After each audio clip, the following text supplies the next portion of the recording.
자, 여러분 안녕하세요. kokok정 교수, 공인회계사 정성진 교수입니다. 자, 우리가 지금까지 회계의 전반적인 기본 내용 알아보고요. KDF 프로그램 설치를 한 다음에 우리가 지난번 시간에 일반 전표 입력법까지 한번 알아봤지요. 자, 여러분 지금까지는 도입부 내용이었고요. 출제 빈도도 높지 않았어요. 근데 오늘부터 드디어 보시는 것처럼 현금 및 현금성 자산을 시작으로 해서 이제 본격적으로 개정 과목 강론에 들어왔습니다. 자, 여러분 지금까지보다 조금 더 이제 내용이 조금 이렇게 꽉 찬 느낌이 들 거예요. 여러분 조금 더 분발해서 강의를 한번 들어보도록 할게요. 자, 보시면 현금 및 현금성 자산은요, 2, 3회 시험마다 주로 이런 문제로 한 문제가 출제가 돼요. 굉장히 출제 빈도가 높은 중요한 내용이니까 저랑 꼼꼼히 한번 공부를 하실 거고요. 다만 여러분들이 전산회계 2급을 공부해서 취득을 했다면 그때 봤던 내용이에요. 근데 여러분 그때보다는 조금 더 난도가 높아요. 그러니까 복습 차원에서라도 공부를 하시면서 한번 난도를 높이셔야 되고요. 단기금융상품은 이 현금성 자산보다 현금보다는 조금 늦게 현금화가 되는 거예요. 느낌상 용어가 그렇죠. 이 두 개를 연계해서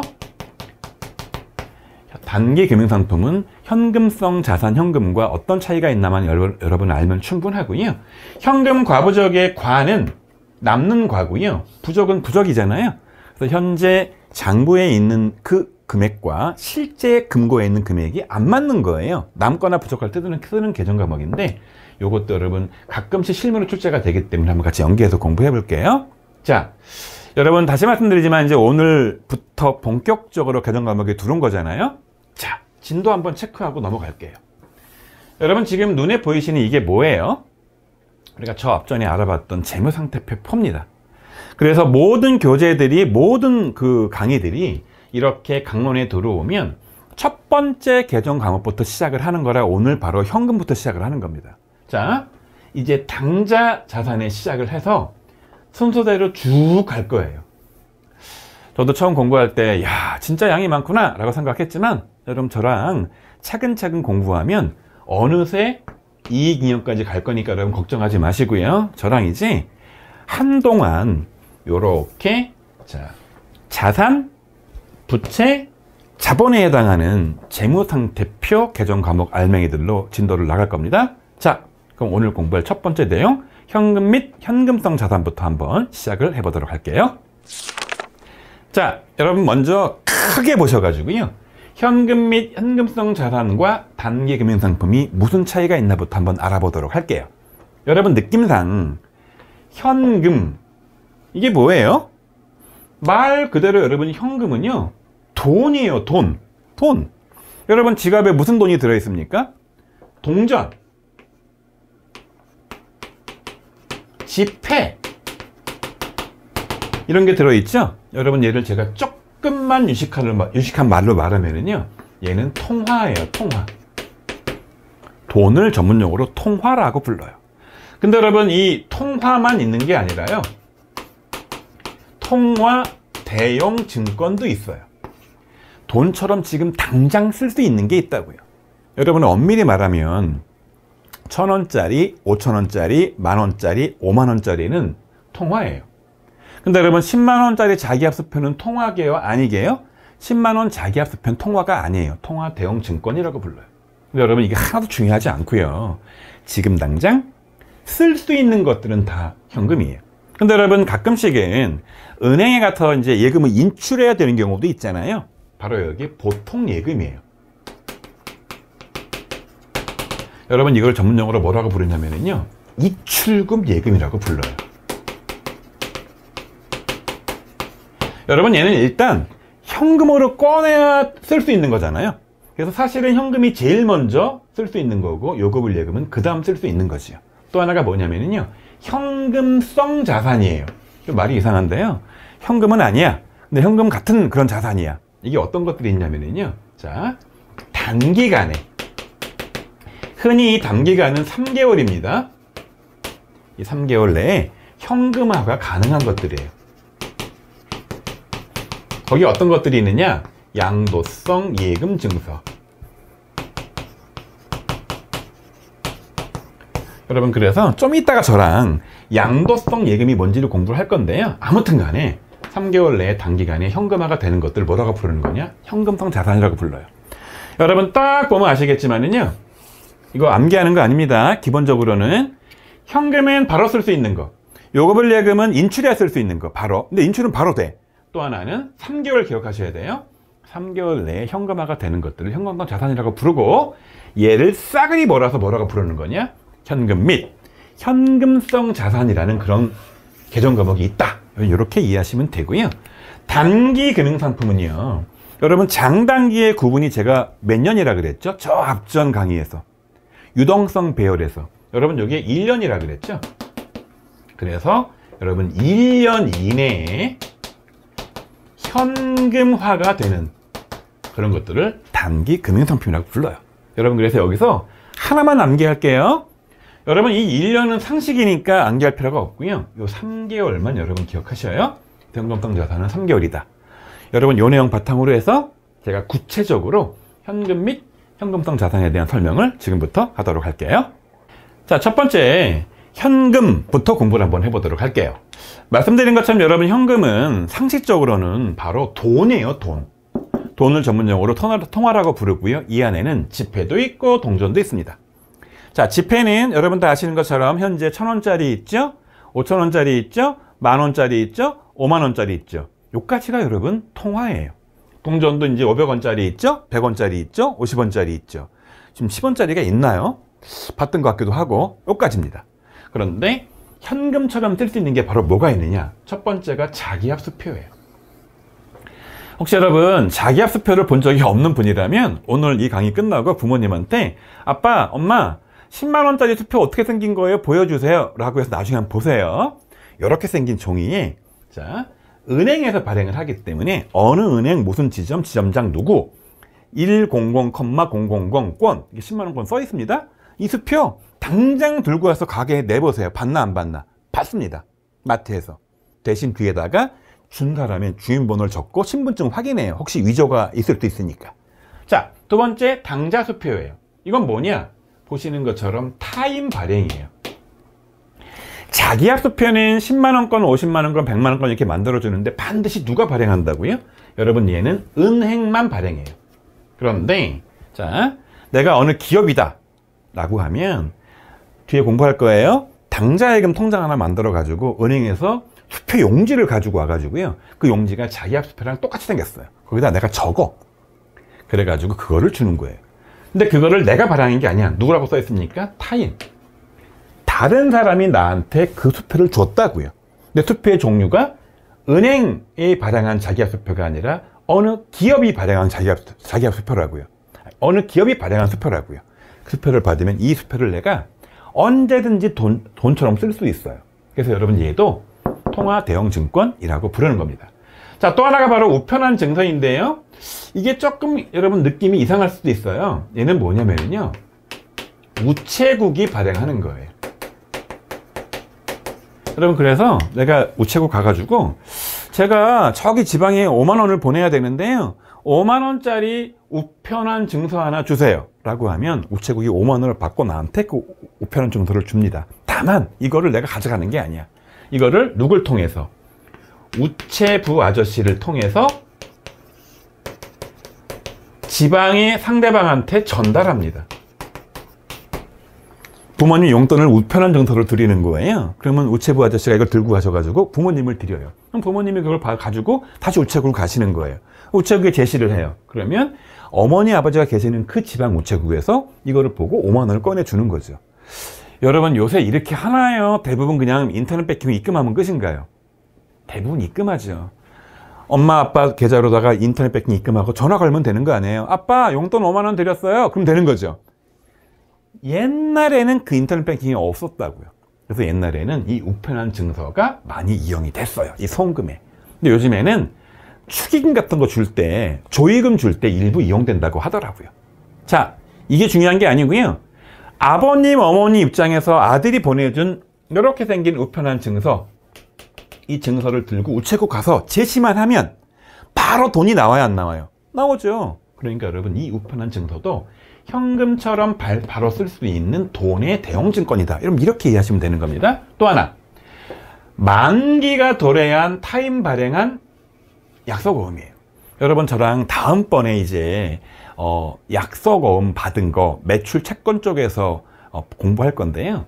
내가 물건을 팔았는데 그 거래처가 나한테 어음을 줬네? 근데 어음이 이렇게 생긴 종이 조각인데 여기에 만기가 써 있네? 요 만기가 드디어 도래했네? 이 말의 의미는 만기가 됐네? 여러분 그러면 이 어음을 들고 여기 은행이 써 있어요. 땡땡 은행. 이 은행에 가서 이 어음을 딱 제시해요. 그럼 은행이 돈을 주게 돼 있어요. 그래서 만기가 도래하지 않으면 얘는 못 써요. 근데 만기가 도래하면 이 어음은 언제든지 돈을 뺏을 수 있는 거예요. 여러분 따라서 만기가 도래했다라는 전제하에서 이 다른 사람 발행한 어음 들고 있는 것도 종이 조각이긴 하지만 언제든지 가서 은행에서 돈을 인출해 쓸 수 있는 거기 때문에 현금과 같은 거다. 현금 대용 증권인 거고요. 채권이자표. 채권 저 뒤에 공부할 겁니다. 내가 어느 회사가 발행한 채권을 들고 있어. 이자를 줄 때가 되거든요. 그래서 이자가 받을 때가 됐어. 그럼 이자 그 만기에 가서 이것만 딱 보여주면 이자를 바로 줘요. 여러분 따라서 이 표는 종이 조각이에요. 그러나 만기가 됐으니까 언제든지 돈처럼 쓸 수 있다라고 해서 통화 대용증권이라고 부르는 겁니다. 또 하나, 배당금 지급 통지표. 요즘에 여러분 배당금을 그냥 내 증권 계좌에 쏘아줘요. 근데 옛날에는요, 그런 계좌가 발전하지 않을 때는 배당금 받으세요 라고 쪽지를 만들어서 그 표를 주주 집에 보내준 거예요. 그럼 주주는 이 표를 받은 다음에 이 회사를 가가지고 이걸 딱 제시하고 신분증 보여주고 나 주주예요. 배당금 받을 권리표 가지고 왔어요. 배당금 주세요. 배당금 바로 주는 거예요. 자, 여러분 이 표는 종이 조각이에요. 그러나 얘를 가져가기만 하면 현금화가 돼야 안 돼요. 바로 되죠. 여러분 이런 것들을 뭐라고 부르는 겁니까? 통화처럼 쓸 수 있는 대용증권이라고 부르는 거예요. 회계는요, 당장 쓸 수 있는 지폐나 동전이든 은행이 발행한 자기압 수표든 타인이 발행해서 내가 갖고 있는 당좌 수표든 우체국이 발행해서 갖고 있는 우편 증서든 만기가 도래한 약속어음이든 만기 도래한 채권 이자표든 배당금 통지표든 다 현금처럼 쓸 수 있는 것들이잖아요. 그래서 넓게 봐서 이거를 몽땅 다 뭐로 보는 거다? 현금으로 본다. 여러분 이렇게 이해하고요. 용어가 좀 낯설 수 있긴 해요. 근데 여러분 암기하는 게 중요한 게 아니라 이게 당장 현금처럼 쓸 수 있나 없나만 판단해 보라고요. 자, 여러분 이런 차원에서 제가 몇 가지 참고할 걸 알려줄게요. 지금부터 제가 말하는 것들은 현금처럼 못 쓰는 것들이에요. 그럼 어떤 것들이 있냐? 한번 보도록 할게요. 자, 첫 번째 우표예요. 우표. 요즘엔 여러분 대부분 메일이나 문자 메시지 하다 보니까 카톡도 하고 편지를 안 쓰시죠? 자, 우표. 솔직히 요즘에 우체국 가보세요. 우표 안 씁니다. 다 이렇게 무슨 직인 비슷한 걸 쓰기 때문에. 근데 있다고 쳐요. 우표? 여러분 우표를 들고 가서 여러분 커피 사 먹을 수 있습니까? 예, 아마 커피 가게 주인이 안 줄 거예요. 못 씁니다. 현금처럼. 수입인지 인지단계에 있어요. 우표 비슷하게 생긴 거. 이것도 가져가서 현금처럼 쓸 수 있느냐? 못 써요. 또 하나, 어음이에요. 어음, 약속어음. 근데 보시는 것처럼 만기가 뭐라고 써 있습니까? 도래하지 않은 거예요. 만기가 도래한 어음이야 당장 가서 제시하면 은행에서 돈을 주지만 만기 도래하지 않은 어음은 제시해봤자 안 줘요. 왜? 아직 만기가 안 됐으니까. 또 하나, 선일자 수표. 이게 되게 어려운 내용인데요.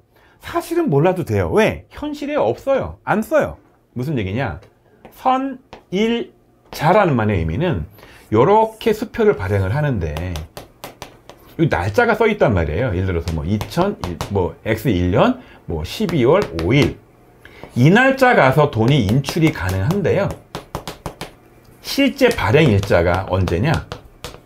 발행 일자가 12월 1일이에요. 상상을 한번 해볼게요. 이거 수표를 발행해서 나한테 12월 1일 날 줬어요. 내가 들고 있어요. 근데 인출이 가능일이 언제라고요? 12월 5일이야. 며칠 뒤에요? 4일 뒤에요. 그래서 얘 이름이 뭐냐? 이 돈 인출한 가능할 날짜보다 미리 발행했어. 선일자에 발행한 수표야. 그래서 이름이 선일자 수표입니다. 이런 게 현실에 없다니까요. 근데 이제 이거를 또 출제하는 출제위원들이 있는 거죠. 전 개인적으로 어이가 없다고 보는데, 자, 시험 문제 혹시 선일자 수표가 나오면 이렇게 기억하시면 돼요. 인출 가능한 날짜보다 미리 발행한 거다. 선일로 땡겨 발행한 거다. 인출이 된다고 안 된다고요? 안 된다고요. 현금처럼 못 쓴다고요. 자, 여러분 따라서 왜 이렇게 강조를 하느냐? 시험 문제가 이런 문제로 나온다고 했잖아요. 이 중에 당장 현금처럼 쓸 수 있는 거와 쓸 수 없는 거를 구분하는 문제가 대다수로 나오는 문제들이에요. 자, 여러분 조금만 더 공부를 하고 그럼 저런 기출문제도 풀어보도록 할게요. 자, 이제 두 번째가 뭐냐면 바로 요구불예금이에요. 여러분 이 용어를 잘 보시면은요, 뭐라고 써 있습니까? 요구불예금이잖아요. 요구하면 예금이 돈을 줘야 된다는 거예요? 안 줘야 된다는 거예요? 바로 줘야죠. 그래서 보시는 것처럼 보통예금, 그 다음에 당자예금, 이 두 가지는 언제든지 돈을 뺐을 수 있는 거예요. 그러니까 요구불예금은 현금처럼 쓸 수 있는 넓은 의미의 현금 및 현금성 자산에 들어가는 거죠. 여러분이 당자예금은 여기서 이제 당자 수표를 발행하는 거거든요. 수표를 발행해서 상대방 업체가 이 수표를 들고 은행에 제출하면 거기서 돈이 빠져나가는 건데, 이 당자예금은 굳이 수표를 발행하지 않는다 하더라도 언제든지 내 입장에서 인출에 쓸 수 있는 거니까 당자수표 발행은 여러분 조금 일단 까먹으시고, 아, 당자예금도 일반 보통예금처럼 입출금이 가능하구나, 이것만 이해하시면 됩니다. 그런데 사용이 제한된 예금들이 있어요. 어떤 것들이 있느냐? 담보 제공한 거예요. 돈을 빌리면서 내가 갖고 있는 예금을 담보로 제공하거나, 질권 설정이라 그래가지고, 그러니까 은행이 돈을 빌려주면서 요 예금을 잠깐 갖고 있는 거야. 돈 갚을 때까지. 이걸 질권 설정이라고 표현하거든요. 여러분 느낌상 이런 것들은 당장 인출이 안 돼요. 이런 것들은 그래서 보시는 것처럼 단기성이 아니라 얘는 1년 이후에나 인출이 가능하기 때문에, 자, 1년 기준으로 그 이후에 인출이 되니까 단기성이겠어요? 장기성이겠어요? 장단기 구분은 1년이라 그랬죠? 상식이에요? 따라서 장기성 금융 상품이에요. 자, 두 번째가 바로 뭐냐면 현금성 자산이에요. 엄밀히 말하면 현금은 아니에요. 그런데 현금처럼 쓸 수 있는 거죠. 아까 제가 외우라 그랬죠? 몇 개월 외우라 그랬죠? 3개월 외우라 그랬죠. 3개월. 여러분 제가 암기를 별로 시키지 않아요. 대부분 원리로 이해시키는데, 여러분 요것들은 자, 정해진 약속이라서 암기를 하셔야 돼요. 근데 또 하나 중요한 거, 자, 취득일부터예요. 우리가 대부분 1년 기준으로 전후를 따질 때는요, 자, 1년 기준으로 여러분 전후를 따질 때는 항상 1월 1일자부터 시작해서 12월 31일자, 요거 기준으로 1년 기준을 따지는데요, 여러분 이건 그게 아니에요. 자, 보시면 언제부터입니까? 취득일 기준으로 그때부터 만기가 3개월이 안 되는 것들이에요. 여러분 이 안에는요, 양도성 예금 증서라 그래가지고요, 영어로는 CD라 그래요. 근데 중요하지 않아요. 영어는요, 무기명으로 증서에 써 있어요. 그리고 이거는 언제든지 누구를 줄 수 있어. 아무나한테 줄 수 있는 증서니까 양도할 수 있다, 양도성이라고 부르는 거거든요. 그래서 여기에 1억 써 있고 양도성 예금 증서, 이거 이름이 안 써 있거든요. 여러분 통장은 왜 통장에다가 이름 써 있고 도장 찍히고 뭐 사인 써 있어서 요거 확인된 자한테만 돈을 주잖아요. 그런데 여러분 양도성 예금 증서는 소지한 누구한테나 돈을 줘버립니다. 분실하면 큰일 나요. 그런 증서가 있다는 거죠. 그런데 이 양도성 예금 증서도 만기가 써 있는 거야, 만기. 그래서 은행에서 이 만기 날짜에 돈을 준다는 거예요. 그런데 딱 보니까 그 만기가 몇 달 내에 돌아온다는 거예요. 3개월? 근데 중요한 거는 돈을 수수하는 과정에서 내가 양도성 예금 증서를 받았는데 받은 날 기준이라는 거예요. 12월 말 기준이 아니에요. 자, 또 하나, 기업어음이라는 게 있는 거예요. 이건 일종의 돈을 빌리면서 증서를 준 거예요. 그래서 이 CP라는 기업어음을 들고 있으면 여기에 만기가 써 있거든요. 만기 딱 되면 이 기업어음 딱 들고 와서 딱 제시하면 그 기업어음 소지자한테 돈을 주게 돼 있어요. 근데 이 기업어음은 돈이 되긴 돼. 당장 되는 거예요? 써 있는 날짜가 돼야 되는 거예요? 만기가 돼야 되는 거잖아요. 근데 만기가 몇 개월 내라고 취득할 때 3개월 내면 지금 당장은 돈처럼 못 쓰지만 3개월 내에 돈처럼 쓸 수 있으니까 니도 내가 현금처럼 취급해 줄게. 그런 개념이에요. 또 하나, 어음관리계좌. 이게 CM이라는 건데 용어는 중요하지 않아요. 이것도 만기가 있어요. 여러분, 그래서 이것도 이 잔고에 돈이 있는 거예요. 여러분, 이건 증서가 아니라서 통장 비슷한 건데 통장 주인한테만 돈을 주게 돼 있어. 근데 어쨌거나 이 보통 예금처럼 당장은 돈이 인출이 안 돼. 근데 언제 돈이 인출된다고요? 3개월 이내에. 그럼 너도 내가 입출금 예금처럼 취급해 줄게. 3개월은 짧으니까. 네, 그렇게 이해하는 겁니다. 또 하나가 환매조건부 채권이에요. 이건 증서입니다. 채권. 금액이 써 있어. 만기 써 있어. 그 날짜 가면 돈을 줘. 돈 빌린 사람이. 그러니까 내가 돈을 이렇게 빌려주고 이 증서를 받고 있다가 나중에 다시 제시하면 돈을 주게 돼 있는 거야. 근데 몇 개월 내에 돈이 된다고요? 3개월 내. 이런 것들은 당장 현금화가 안 돼요. 그러나 약속이라 그랬죠. 3개월은 현금처럼 취급하겠다. 이런 조건입니다. 자, 이 당좌예금 같은 거 가입하고 내가 어음을 발행하기 위해서는 이 당좌 거래할 때 개설 보증금을 내게 돼 있어요.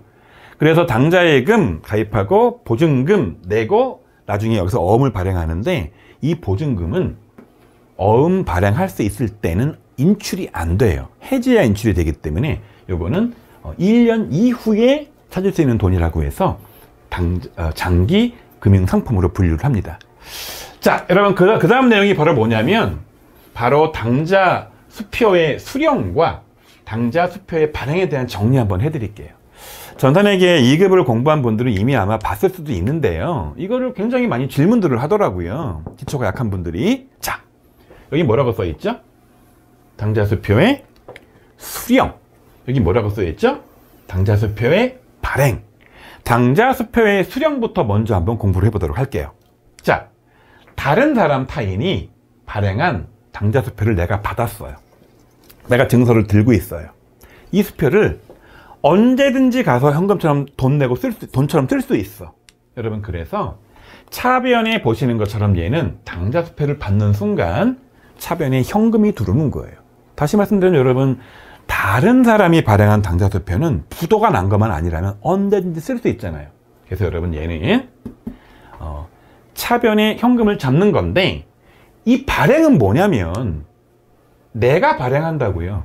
내가 이 당좌 수표 용지에다가 이렇게 써가지고 누굴 준다고요.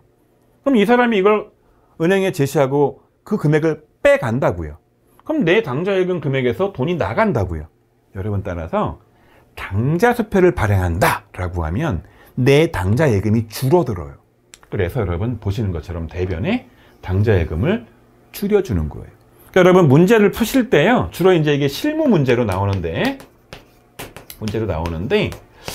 다른 사람이 나한테 당좌 수표를 줘서 내가 이걸 받은 건지 내가 당좌 수표를 발행하는 건지를 잘 보시라고요. 국어적으로 발행하면 내 예금이 줄잖아요. 받으면 내가 받아오는 거잖아요. 당좌 수표는 언제든지 쓸 수 있으니까 현금 처리하고, 자, 내가 발행하면 내 예금이 줄니까 당좌 예금 줄이는 겁니다. 자, 이거 기억하시고요. 자, 이제 단기 금융 상품이에요. 여러분, 단기 금융 상품은 아까 제가 이미 설명을 드린 것처럼 1년 이내에 쓸 수가 있어요. 자, 1년이에요. 1년. 그런데 여러분, 장단기 구분은 언제 하는 겁니까? 항상 여러분, 얘는 12월 말자로 판단하는 거잖아요. 여러분, 그래서 회계 기간 말부터 1년을 따지는 거예요. 그래서 내가 정기 예금을 가입하고 그리고 정기 적금을 가입했는데, 자, 그게 곧 1년 이내에 만기가 돌아와요. 그래서 옛날에는 장기성 예금이었는데, 장기 금융 상품이었는데, 시간이 계속 흘러가지고 이번 12월 31일자 기준으로는, 자, 1년 이내에 만기가 돌아오면 현금화가 되잖아요. 그럼 얘는 뭐로 바꿔주는 겁니까? 뭐가 되는 겁니까? 단기 금융 상품이 되는, 여러분, 그런 구조입니다. 자, 문제 하나 풀어볼까요? 7월 3일자 본사 당좌 예금의 잔액이 부족하는 걸 대비해서 본사 보통 예금 계좌에서 당좌 예금 계좌로 3천만 원을 이체했대요.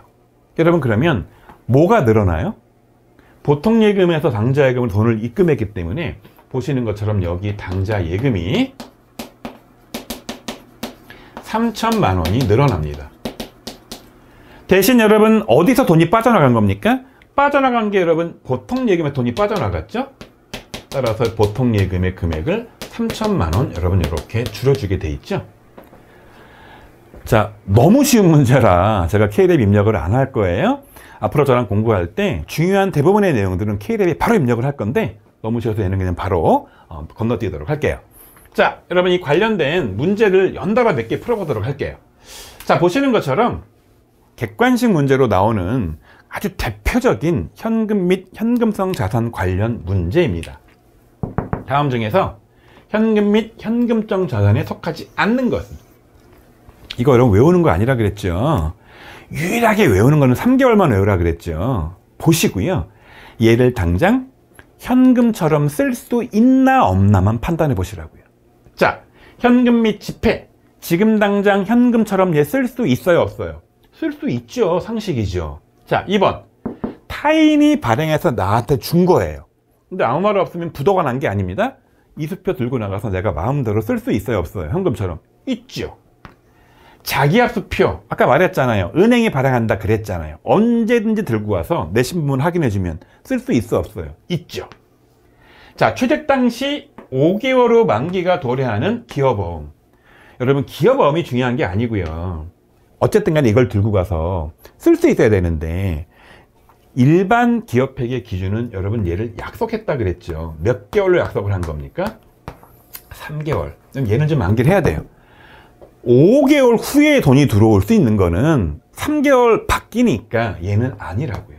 정답은 자 4번이 되는 거예요. 그래서 여러분 이 문제는 다시 말씀드리지만 당장 쓸 수 있나 없나를 기준으로 판단하시고요. 요 3개월만 외우시면 되는 거예요.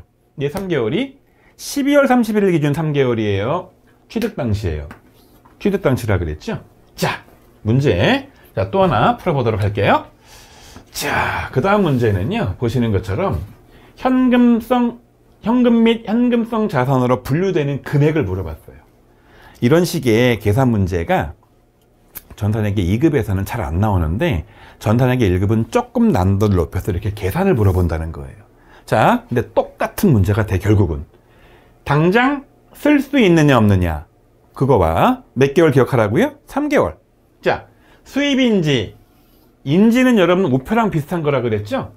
이거 당장 현금처럼 쓸 수 없어요. 상식이에요. 우표 들고 와서 커피 달라 그래봐요. 주나 안 주나? 안 줘요. 두 번째, 배당금 지급 통지표. 이거 가서 제시하면 바로 배당금 줍니다. 자, 만기 120일 30일이 한 달 평균 보면 그럼 몇 개월입니까? 3개월. 그럼 3개월짜리는 이건 4개월이죠? 4개월짜리는 여러분 3개월 넘어가는 거잖아요. 여러분 이거 안 됩니다. 선일자 수표 미리 발행했다 그랬죠? 미리 발행한 현금처럼 못 씁니다. 다른 사람 발행한 수표 쓸 수 있죠? 그래서 요거 하나 얼마가 되는 겁니까? 15만 원 되는 거죠. 정답은 15만 원 되는 겁니다. 여러분 다시 말씀드리지만 선일자 수표는요 발행한 날짜보다 인출 날짜가 뒤에요. 어떻게 씁니까? 못 쓰잖아요. 이런 식의 문제가 여러분 나오는 겁니다. 자, 다음 마지막 알아볼 내용이 바로 현금 과부족이에요. 보시는 것처럼 여러분 과는요 남을 과라는 한자이고요. 부족은 말 그대로 부족한 거예요. 무슨 얘기냐? 금고 안에 현금이 있는데 보시는 것처럼 장부상 현금보다 실제 더 많으면 얘는 과가 되는 거고요. 적으면 얘는 부족이 되는 거라서 자, 현금이 남거나 부족할 때 쓰는 임시 계정이랍니다. 뭔 얘기냐고요? 자, 문제로 곧장 풀어보도록 할게요. 자, 11월 1일 날 장부상 현금보다 실제 현금이 2만 원이 적은 걸 발견했대요. 여러분 적던 많던 계정 과목 이름은 같아요. 뭐라고요? 과부족. 엄밀히 말하면 여러분 얘는 현금 부족이잖아요. 근데 이름을 부족할 때 따로 남을 때 따로 쓰는 게 아니에요. 한꺼번에 현금 과부족을 써요. 근데 여러분 현금이 원래 있었잖아요. 2만 원 부족하되 현금을 줄여주라고요. 그래서 여기다가 현금을 적는 거예요. 현금 2만 원. 근데 차변 대변 같은 금액을 써야 되는 거 아닙니까? 이게 뭐라고 적는다는 겁니까? 여기다가 현금 과부적이라고 적는 거죠. 질문 드려볼게요. 지금 현금을 오른쪽에 이렇게 없애주고 차변에 얘를 적었기 때문에 차변에 현금 과부적이 있단 말의 의미가 뭡니까? 현금을 줄였으니까. 여러분 얘는 부족하다는 뜻이에요. 차변에 얘가 있으면. 근데 여러분 이거는 임시계적인 이유가 뭐냐면 12월 31일이 되면 일반적으로, 그러니까 그 이후에 이 원인을 분석해요. 원인을 분석해서 원인을 못 찾으면 그냥 잡손실을 잡는 거예요. 원인 분석했더니 얘가 예를 들어서 뭐 다른 비용 쓴 거야. 그 비용으로 처리해 버리는 거죠. 그래서 나중에 없어져서 얘가 임시계정 과목이 되는 거예요. 자, 이제 조금 말을 바꿔서 원인이 파악된 거야. 자, 원인이 파악. 어떻게 하는 거냐? 볼게요. 11월 1일 날 처리한 현금 과부적 중 10,000원은 이자 비용 지급이 확인되고 나머지 10,000원은 기말까지 찾아봤더니 내역이 확인이 안 돼. 여러분 그거를 언제 하는 거다? 11월 31일 날 처리한다고 칠게요. 요 기말이 아니라 11월 31일까지라고 칠게요. 여러분 그러면 11월 31일 날 어떤 분개를 해야 되느냐? 일단 현금 과부적을 없애줘야 돼요. 여러분 좀 전에 현금 과부적이 어디 있었습니까? 대변에 있었죠. 차변에 있었죠 아까. 그래서 대변에다가 이렇게 현금 과부적을 없애주는 거예요. 20,000원을. 근데 여러분이 20,000원 중에서 10,000원인지 뭐라는 거예요? 여기 써 있잖아요. 이자 비용이래요. 그래서 이자 비용으로 이렇게 10,000원을 잡는 겁니다. 근데 나머지 10,000원은 여러분 뭐라는 거예요? 모르겠대요. 여러분 이런 것들을 뭐로 처리하는 거냐? 잡손실이라고 처리하는 거고요. 느낌상 잡손실은 항상 발생하는 거예요. 특이한 거예요. 특이한 거니까 얘를 영업의 비용 처리를 하는 겁니다. 잡손실이 영업의 비용이 되는 거냐 모르겠다. 여러분 이거는 좀 참으시면 제가 저 뒤쪽에 영업의 비용 설명할 때 추가로 설명드리도록 할게요. 여러분 정리하면은요. 11월 1일자의 현금 과부적이 20,000원이 생겼다가 요게 11월 31일자에 현금 과부적이 이제 0이 됐죠. 없앴으니까. 자, 뭐로 잡은 겁니까? 이 중에 10,000원은 이자 비용으로, 이 중에 10,000원은 잡손실로 처리했죠. 이래서 얘가 임시로 생겼다가 없어지니까 얘를 임시계정이다 라고 부르는 겁니다. 자, 여러분 오늘은 현금 및 현금성 자산을 위주로 해서 단기 금융상품까지 비교 한번 해봤죠. 자, 여러분 이 주요 내용들은 아까 말씀드린 것처럼 현금 및 현금성 자산, 당장 현금처럼 쓸 수 있느냐와 3개월 취득 당시 요거 기억하라고 그랬죠. 그리고 참고로 남을 때 부족할 때 쓰는 거, 나중에 정리하는 거, 임시계정 설명했습니다. 자, 지금 살펴본 현금 과부적 내용 K랩에 입력 그대로 한번 해보고요. 자, 이어서 오늘 공부한 내용 정리 한번 해보도록 할게요. 자, 그럼 현금 과부적 거래를 과거전자에 입력을 해보도록 할게요. 자, 여러분 지금 보시면 회사가 과거전자 아니죠. 일진자동차인데요.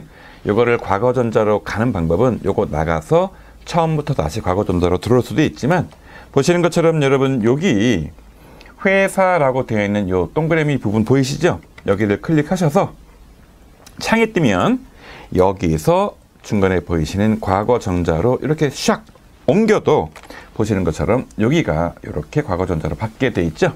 편하신 대로 선정을 하시면 됩니다.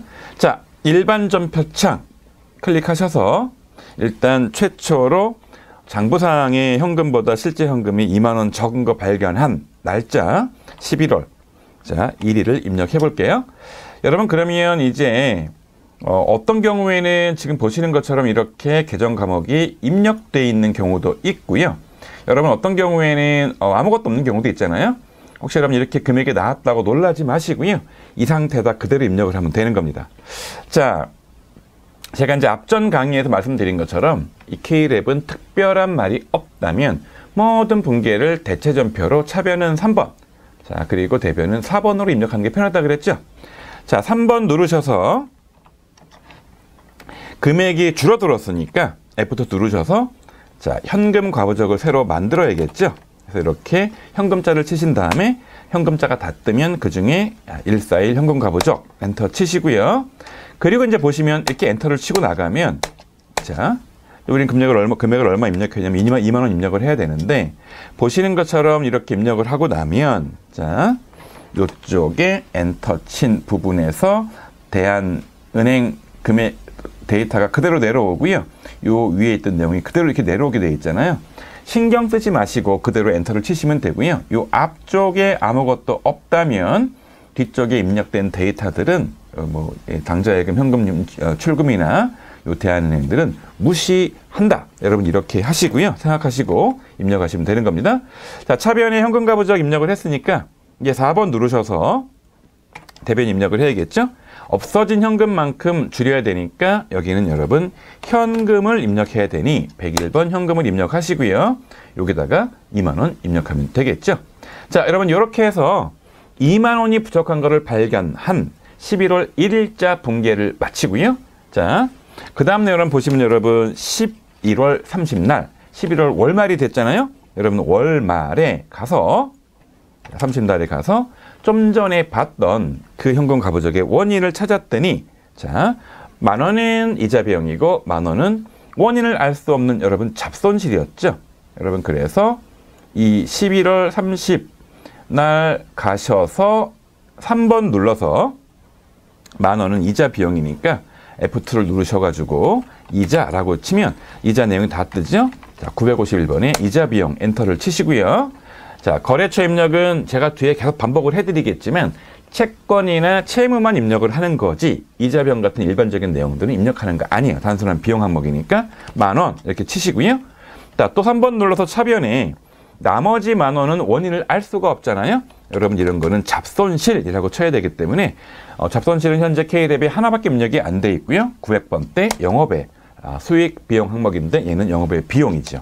여기다가 여러분 10,000원 입력을 하시는 겁니다. 여러분 제가 앞으로도 계속 반복을 해드리겠지만 입력을 하실 때 000 3개를 누르는 대신에 플러스를 자판에서 팍 누르면 0이 3개가 들어간다고 했죠. 그렇게 입력하시기도 편할 수 있습니다. 4번 누르셔서 아까 자 11월 1일 날 입력했던 현금 과부적을 없애야 되니까 141번에 현금 과부적에 이렇게 2만 원을 여러분 입력하고 나면은요. 자, 11월 1일에 잡았던 현금 과부적이 없어지면서 임시 개정했던 거죠.